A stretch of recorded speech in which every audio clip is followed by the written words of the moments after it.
Hello students, स्वागत है आपका अपने YouTube channel learn with Deepak Panchal sir में, जिसमें आज हम पढ़ने वाले हैं क्लास 10th का चैप्टर 2 पॉलिनोमियल्स पार्ट 1, जिसमें हम पढ़ेंगे इसके कुछ बेसिक इंट्रोडक्शंस के बारे में और कुछ बेसिक कॉन्सेप्ट के बारे में। तो चलिए शुरू करते हैं। देखिए बेटा, सबसे पहले जो हेडिंग हमारा आएगा वो है कांस्टेंट, कि कांस्टेंट क्या होते हैं।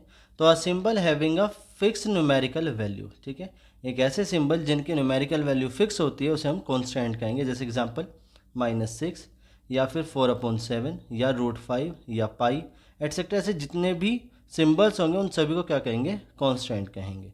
नेक्स्ट है हमारा वेरिएबल। अब वेरिएबल क्या होता है, जिनकी वैल्यू फिक्स नहीं होती।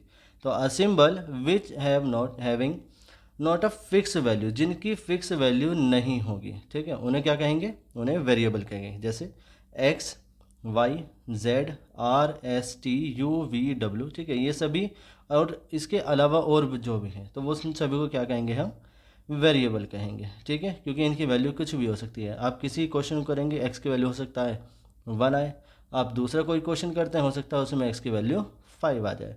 तो इस तरीके से कुछ भी वैल्यू हो सकती है, तो इसलिए इसे वेरिएबल कहेंगे। ठीक है, चलिए बेटा, अब देखते हैं पोलिनोमियल्स इन वन वेरिएबल, कि अगर वन वेरिएबल में पोलिनोमियल किस तरह से होंगे। तो देखिएगा, an expression of the form a0 plus a1x plus a2x square plus dot dot dot plus an(x⁴n) is called polynomial. तो कोई भी एक्सप्रेशन अगर हमारा इस फॉर्म में होगा तो इसे हम क्या कहेंगे, पोलिनोमियल इन वन वेरिएबल, जहाँ a0, a1, a2, an ये सभी क्या होंगे, रियल नंबर होंगे, और जो n है जो यहाँ पावर में लिखा हुआ है, ये क्या है, आप पॉजिटिव इंटीजर। तो जो पावर होगी वो एक पॉजिटिव इंटीजर होगी।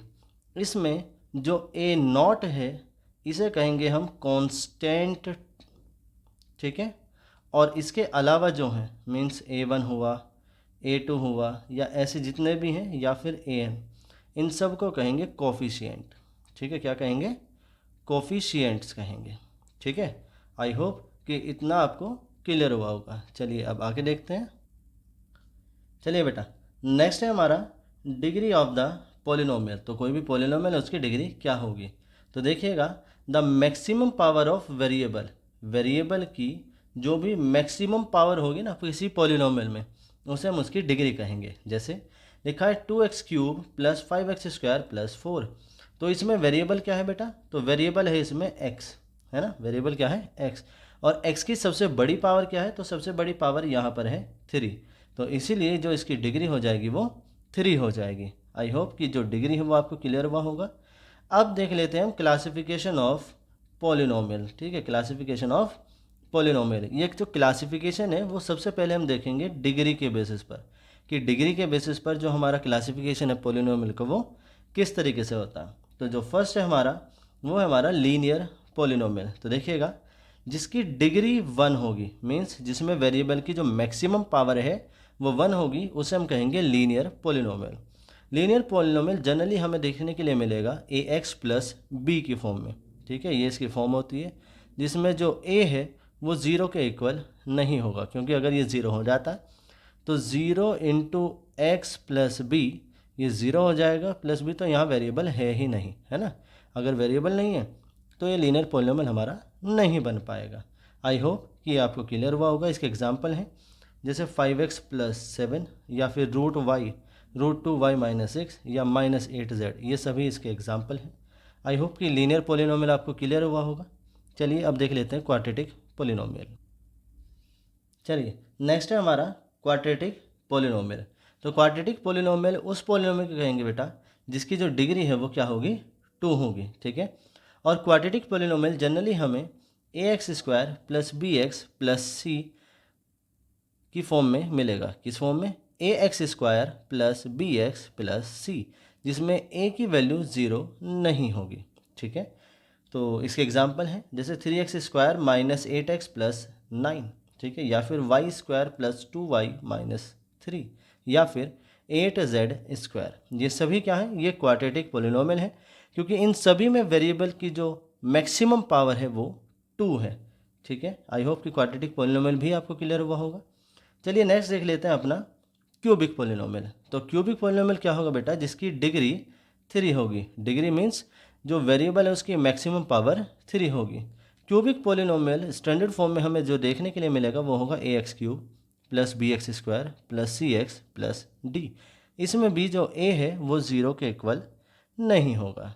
ठीक है, जैसे एग्जांपल है कि 8 माइनस z³, तो यहाँ वेरिएबल है z और इसकी मैक्सिमम पावर है 3, तो ये क्यूबिक पोलिनोमियल है।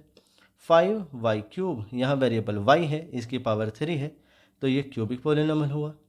x³ माइनस 5x प्लस 2, तो यहाँ पर वेरिएबल x है जिसकी मैक्सिमम पावर 3 है, तो ये भी क्यूबिक पोलिनोमियल होगा। आई होप कि क्यूबिक पोलिनोमियल भी क्लियर हुआ होगा। चलिए देख लेते हैं next, by quadratic polynomial. By quadratic polynomial जिसमें वेरिएबल की मैक्सिमम पावर कितनी होगी, 4 होगी, और ये जनरली हमें इस फॉर्म में देखने के लिए मिलेगा ax⁴ plus bx³ plus cx² plus dx plus e, और इस वाले में भी जो a है वो डज नॉट इक्वल टू 0, वो भी 0 के इक्वल नहीं होगा। ठीक है, एग्जाम्पल है इसका x⁴ minus 2x³ plus 3x² minus 4x plus 5। यहाँ वेरिएबल क्या है, तो वेरिएबल x है और x की जो मैक्सिमम पावर है वो 4 है, इसीलिए क्या होगा ये बाई क्वाड्रेटिक। या 6z⁴ माइनस 9z² प्लस 1, तो यहाँ वेरिएबल z है जिसकी मैक्सिमम पावर क्या है, 4 है, तो ये भी एक बाई क्वाड्रेटिक पोलिनोमियल होगा। आई होप कि बाई क्वाड्रेटिक पोलिनोमियल भी आपको क्लियर हुआ होगा। चलिए अब देख लेते हैं classification of polynomial on the basis of number of terms. ठीक है, चलिए बेटा नेक्स्ट है हमारा classification of polynomial on the basis of number of terms. Number of term के बेसिस पे क्लासिफिकेशन। तो फर्स्ट है मोनोमियल। तो देखिएगा जो मोनो है, इस मोनो का मतलब होता है बेटा 1, और जो नोमियल है, इस नोमियल का मतलब होता है टर्म। ठीक है, मतलब एक ऐसा पोलिनोमियल जिसके अंदर से 1 टर्म होगी उसी को क्या कहेंगे हम, मोनोमियल। तो देखिएगा नंबर ऑफ टर्म कितनी होंगी, 1। जैसे सिर्फ 9 है तो ये क्या है, एक मोनोमियल है। या -14 है, ये भी क्या है, एक मोनोमियल है। या -8x² ये भी क्या है, मोनोमियल है, क्योंकि एक सिंगल टर्म है। ठीक है, नेक्स्ट है हमारा बाइनोमियल। तो देखिए बाई का मीनिंग होता है 2। ठीक है, तो जिसमें नंबर ऑफ टर्म क्या होंगी, वो 2 होंगी, उसे हम क्या कहेंगे, बाइनोमियल कहेंगे। जैसे एक टर्म है इसमें 9 और एक टर्म है इसमें 4x, तो टोटल नंबर ऑफ टर्म कितनी हुई, 2, तो एक बाइनोमियल हुआ। ठीक है, एक टर्म है यहाँ 3x² और इसमें टर्म है एक 5, तो यहाँ भी क्या हुआ, 2 टर्म है, ये भी बाइनोमियल होगा। ठीक है, ऐसे ही और जो भी एग्जाम्पल होते हैं वो सभी बाइनोमियल होंगे। नेक्स्ट आता है हमारा ट्राइनोमियल। ठीक है, तो बेटा जो ट्राई है इसका मतलब होता है 3, है ना, ट्राई का मतलब होता है 3, तो मतलब जिसमें नंबर ऑफ टर्म कितनी होंगी, 3 होंगी, उसे क्या कहेंगे, ट्राइनोमियल कहेंगे। ठीक है, जैसे एक टर्म है इसमें x², एक है इसमें 2x और एक है 3, तो टोटल नंबर ऑफ टर्म 3 हो जाती है। जैसे ही y³ ये एक टर्म है, 5y ये एक टर्म है, 2 ये एक टर्म है, तो टोटल नंबर ऑफ टर्म कितनी हो जाती हैं, 3। तो ये ट्राइनोमियल के एग्जाम्पल हुए। आई होप कि मोनोमियल, बाइनोमियल और ट्राइनोमियल आपको क्लियर हुए होंगे।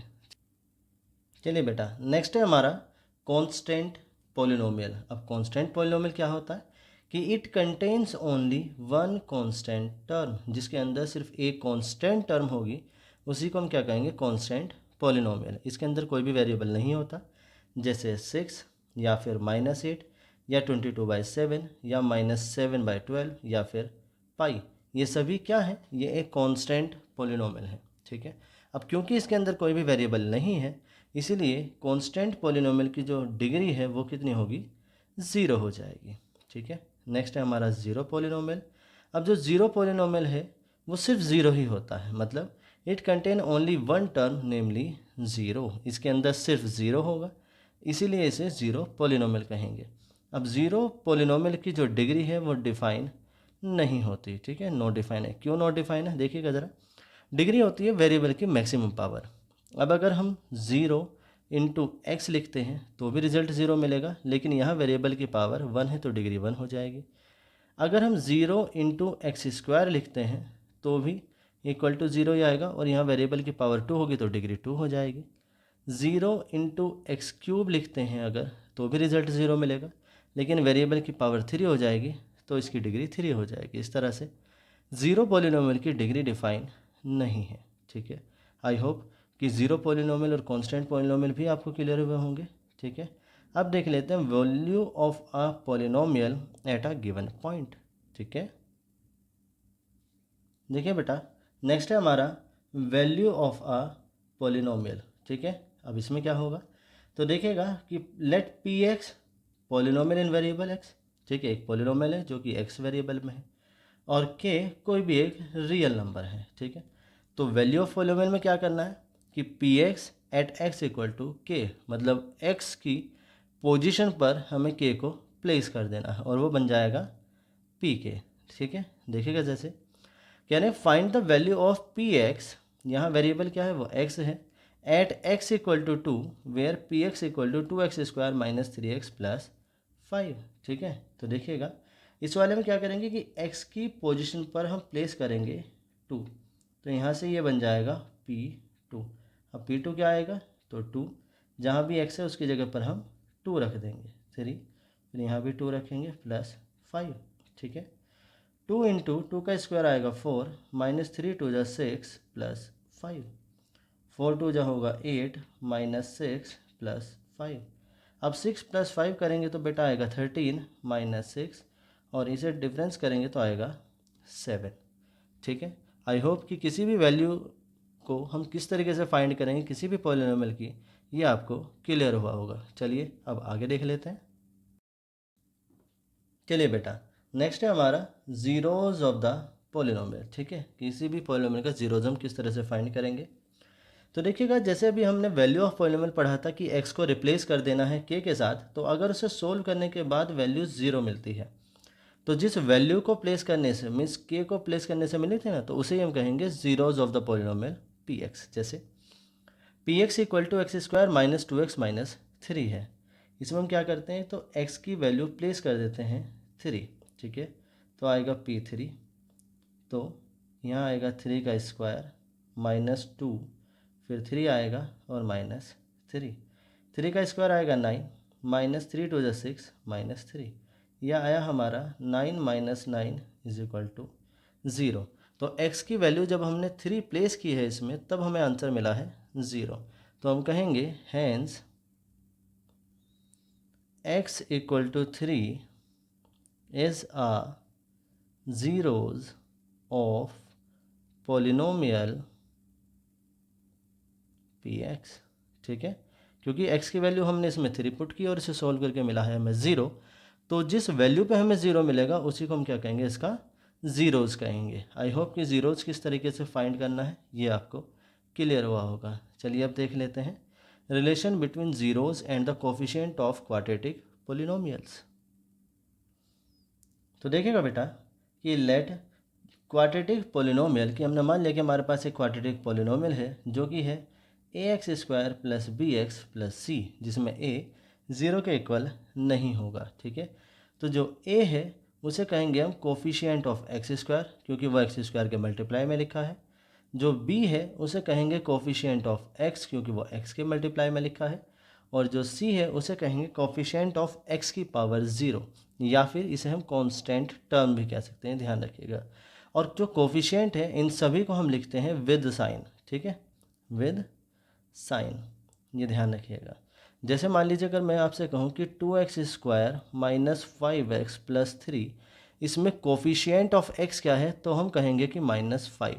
ठीक है, तो जो भी x के मल्टीप्लाई में लिखा है विद साइन, उसे हम क्या कहेंगे, कोफिशिएंट कहेंगे। आई होप कि कोफिशिएंट कैसे निकालेंगे आपको क्लियर हो गया होगा। ठीक है, अब हम इसमें क्योंकि ये क्वाड्रेटिक पोलिनोमियल है और क्वाड्रेटिक का मतलब होता है 2, तो इसके मैक्सिमम 2 ही ज़ीरोज़ पॉसिबल हैं। तो हम सपोज कर लेते हैं late alpha and beta be the zeros of the quadratic polynomial. हमने मान लिया कि अल्फ़ा बीटा इस क्वाड्रेटिक पोलिनोमियल के क्या हैं, ज़ीरोज़ हैं। तो इसमें फिर रिलेशन क्या बनता है देखिएगा। तो बेटा इसमें जो रिलेशन है फर्स्ट है हमारा सम ऑफ ज़ीरोज़, और सम ऑफ ज़ीरोज़ आएगा minus coefficient of x divide by coefficient of x², means कि alpha plus beta is equal to होता है माइनस b अपॉन a। ठीक है, और प्रोडक्ट ऑफ ज़ीरोज़ ये होगा constant term divide by coefficient of x²। ठीक है, तो कांस्टेंट टर्म क्या था c और कोफिशिएंट ऑफ x² क्या था a। ठीक है, तो अल्फ़ा इंटू बीटा आपका हो जाएगा सी अपॉन ए। आई होप कि ये दोनों जो रिलेशन है ये आपको क्लियर हुए होंगे, क्योंकि इसकी सेकंड जो एक्सरसाइज है उसमें हम इस रिलेशन को वेरीफाई भी करना है, तो आप इनसे ध्यान रखिएगा। अब नेक्स्ट है हमारा एक नोट। ठीक है, नोट में क्या है, a quadratic polynomial zeros are alpha and beta is given. अगर हमें जीरोज अल्फा और बीटा गिवन है और उसकी हेल्प से हमें कोई क्वाड्रेटिक पॉलिनोमियल फॉर्म करना है, तो उसके लिए जो फॉर्मूला है वो होगा P x equal to X square minus alpha plus beta into X plus alpha into beta. Means कि P x equal to X square minus sum of zeros, जो भी हमें ज़ीरोज़ दे रखे हैं उनका सम, इंटू में X plus product of zeros, तो जो प्रोडक्ट हैं उनका, जो ज़ीरोज़ हैं उनका प्रोडक्ट कर देना है। आई होप कि ये रिलेशन भी आपको क्लियर हुआ होगा। तो बेटा इस तरह से हमारा जो इंट्रोडक्शन था, या कहें कि बेसिक कॉन्सेप्ट थे, वो सेकंड चैप्टर के ख़त्म होते हैं। नेक्स्ट पार्ट में हम लेकर आएंगे एक्सरसाइज 2.1। तो अभी के लिए अगर आपको कोई डाउट रहता है तो हमें कमेंट सेक्शन में कमेंट करके ज़रूर बताइएगा। Thank you.